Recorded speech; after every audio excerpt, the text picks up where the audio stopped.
Además de la muy interesante intervención por el quién es quién de las mentiras de la semana, que hizo un compilado anual de estas, y en el que queda Kenia López Rabadán como la más infame de las fakes, de la más absurda de las fakes, cuando se inventó esto de que el presidente López Obrador estaba cambiando el color del mar. Y pone a Marieto Ponce y a Chumel Torres como dos petardazos, dos pendejazos casi casi dice, ¿no? Dos pendejazos que como no tienen argumentos, no tienen cerebro, utilizan puros mensajes de odio.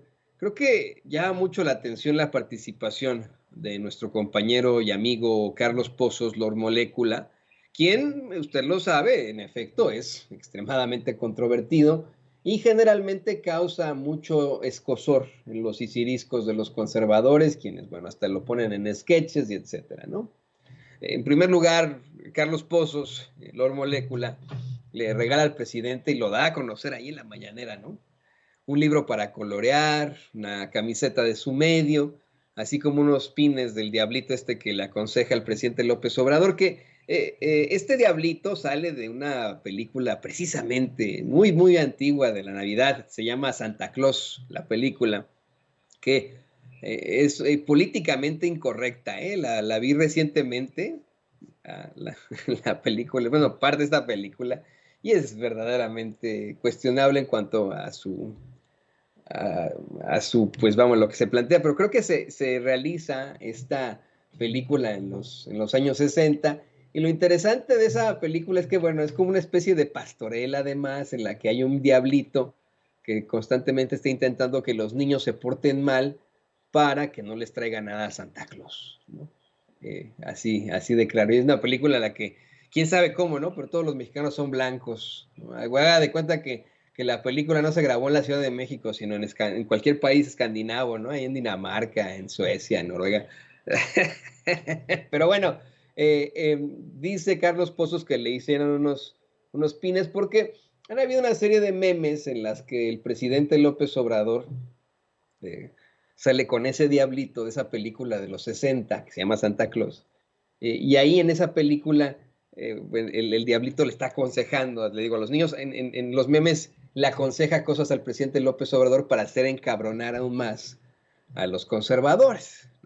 Entonces, bueno, le regala ese diablito y una agenda que dice feliz AMLO nuevo, ¿no? Algo que, insisto, esto es solamente de color, ¿no? Esto se lo planteamos de color, claramente ahí en la mañanera, pero es lo que causa un escozor absoluto en los sisiriscos de los conservadores. Cada vez que ocurre esto, se arden tanto que yo siempre, siempre se los recomiendo que a lo mejor y pueden tomar un vuelo a la ciudad de Chicago, que hoy está muy nevada, y pues simple y sencillamente lo que pueden hacer para quitarse ese escozor y ese ardor en sus sisiriscos es sentarse en la nieve, ¿no?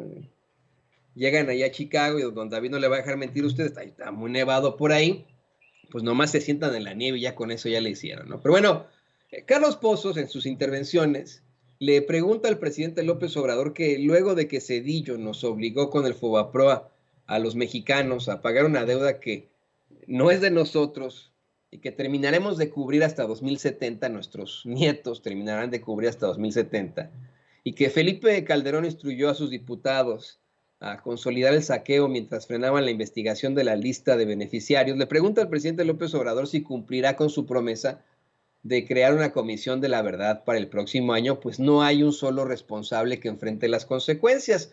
Y el presidente, bueno, como siempre, dio una respuesta muy a fondo sobre esto, con mucho contexto histórico. Comentó que es un asunto bastante conocido, que en efecto hubo un cambio de gobierno, que terminó Salinas, entra Cedillo y se desata una crisis económica en la transición, que ambos echan la culpa, pero pues que el caso fue que tras esta crisis optan por rescatar a los bancos y a las grandes empresas en lugar de rescatar al pueblo. Y que Cedillo convierte, ya lo sabe usted perfectamente, las deudas privadas en deuda pública. El presidente dice, bueno, nosotros, por ejemplo, durante la pandemia hicimos todo lo contrario al Fobaproa. Nosotros apoyamos a los de abajo, evitamos endeudar a México, impidiendo así una crisis de consumo. Pero, pues el Fobaproa, dice López Obrador, fue un atraco y todo se hizo en complicidad con el PAN. el cual supuestamente era oposición. Insistió en que en un debate con Felipe Calderón, en ese entonces, en un programa de el gran José Gutiérrez Vivó, cuando Felipe Calderón era el dirigente del PAN y el presidente López Obrador era el dirigente del PRD, el del PRD, así lo dijo López Obrador, lo estoy citando. El muy cínico de Felipe Calderón, quien es conocido en redes sociales como el comandante Borolas, o el carnicero de Michoacán, se atrevió a asegurarle a López Obrador y al auditorio de Gutiérrez Vivo que los panistas votarían en contra del FOBAPROA. Y un día de la Virgencita de Guadalupe, un 12 de diciembre, allá a finales de los 90, votaron al fin y al cabo, a favor del FOBAPROA, y desde ahí los mexicanos comenzamos a pagar una enorme deuda. Dijo que Zedillo, que es considerado como una eminencia en la economía, calculó y lo dio a conocer en su informe que el FOBAPROA nos iba a costar a los mexicanos 125 mil millones de pesos y que nos ha costado 3 billones de pesos. 3 billones de pesos. Estamos hablando de miles de millones. Estamos hablando de 3 billones de pesos. Ya sabe usted que en inglés 1,000 millones son billions, ¿no? No. Hablemos en español.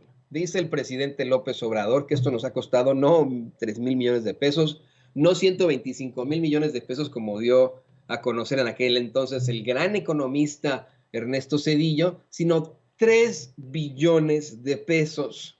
Pero pues que para muchos personajazos de la ultraderecha como Don Vargas, por supuesto que me refiero a Don Vargas Llosa, es el gran economista y sigue contando con el reconocimiento de muchos. Mire, de hecho, no sé si don David me puede investigar por ahí, se me fue ahorita qué universidad es la que se ve perjudicada por las clases de este pendejete, pero hay una universidad de las Ivy League acá en los Estados Unidos que tiene como catedrático a Zedillo. No sé si lo puede checar por ahí, creo que es Yale, pero no estoy seguro, no le quiero yo a usted mentir. El presidente se burla, ¿no? De cómo es que ponen a Zedillo siempre como el gran economista, el tecnócrata que México y el mundo necesitaba, cuando pues ni hacer cuentas sabe, y endeudó al país de una manera terrible. Sí es en Yale. Bueno, me dice don David que sí, en efecto, es catedrático ahí en Yale, este personajazo. Pues mire, pobres de los alumnos de Yale, ¿no? Les ha de enseñar pura pendejada. Mejor saquen su calculadora, chavos. No permitan que este cuate les enseñe a multiplicar como lo hacen los Storybots. Esa es una serie muy bonita que acaban de sacar ahí para niños. Se llama Storybots. Híjole, muy bonita ahí, ¿no? Bueno, ahí sí les enseñan a multiplicar, pero al parecer, bueno, pues no, Zedillo no tuvo la oportunidad de aprender bien cómo multiplicar, cómo sumar, nada de matemática, que es absolutamente fundamental, obviamente, para la economía. Miren, si yo le soy perfectamente honesto, de las asignaturas más difíciles en las dos carreras universitarias que tengo, ha sido definitivamente la economía. Llevamos economía tanto en derecho como en periodismo, y híjole, se me hace que son las carreras, las asignaturas más difíciles, que no cualquiera puede cursar, ¿no? Bueno, pues ahí dicen que Zedillo es el gran economista que México necesitaba y es exhibido por no serlo, no serlo. Y bueno, pues el presidente dice que todavía hay que pagar esa deuda, hay que seguir pagando los intereses y va a seguir. Va a llevarnos un gran tiempo los mexicanos, a nuestros hijos, a nuestros nietos, pagar esa deuda, pero pues que ya entró al mercado financiero como bonos, la deuda, y nos generaría un conflicto mayor como país el no querer reconocer la deuda. Hay muchos países que optan por eso y saben que ya yo no lo pago y se acabó, ¿no? Vamos a seguir pagándolo, vamos a seguir pagándolo. Y mire, lo interesante de todo, el presidente plantea que en su gobierno, bueno, pues tiene la suerte de que a los corruptos de sus antecesores no les dio tiempo de consumar este despojo, comenzado en tiempos de Carlos Salinas de Gortari, que fue como cuando están robando un banco y suena la alarma, por lo que pues los ladrones, los rateros, se quedan solamente con lo que pudieron meter en los costales. Digo que con lo que dejaron estos ladrones, estos rateros, están levantando al país. El planteó que también dejaron instituciones para controlar al Poder Ejecutivo, pero que no alcanzaron a nombrar a sus incondicionales en todos esos organismos autónomos que dejaron vacíos. Dijo que eso ayudó muchísimo porque al llegar al gobierno pudieron nominar a gente honesta en Pemex, a gente honesta en la Comisión Federal de Electricidad, y que si no, pues habría más problemas. Planteó que ese instituto de la competencia, que es tan controvertido, o el de la comunicación, eso sí, los llenaron y se usan para proteger a las empresas particulares y extranjeras contra las empresas públicas, que por ejemplo en este último rubro, solo les dieron una concesión para atender a los pueblos en los que no hay internet, pero en donde sí hay, el gobierno no tiene permiso, ¿no?, de establecerlo. Hoy se lo comento, hoy que el presidente va a estar precisamente hablando de esto, ¿no? Hablando con los responsables de Internet para Todos, ¿no? Y luego, bueno, entre tantas cosas, de las participaciones del querido Lord Molécula Carlos Pozos, hizo encabronar a los corresponsales de la fuente de los medios de comunicación corporativos, pues le pide al presidente López Obrador que si les permite tomarse la foto con ellos al fin de la conferencia de prensa mañanera, para que pues tengan su foto, ¿no?, la foto del año. Cuando Carlos Pozos hace esta solicitud, de inmediato los representantes de los medios de comunicación corporativos se desgarran las vestiduras como los fariseos de las épocas bíblicas, ¿no?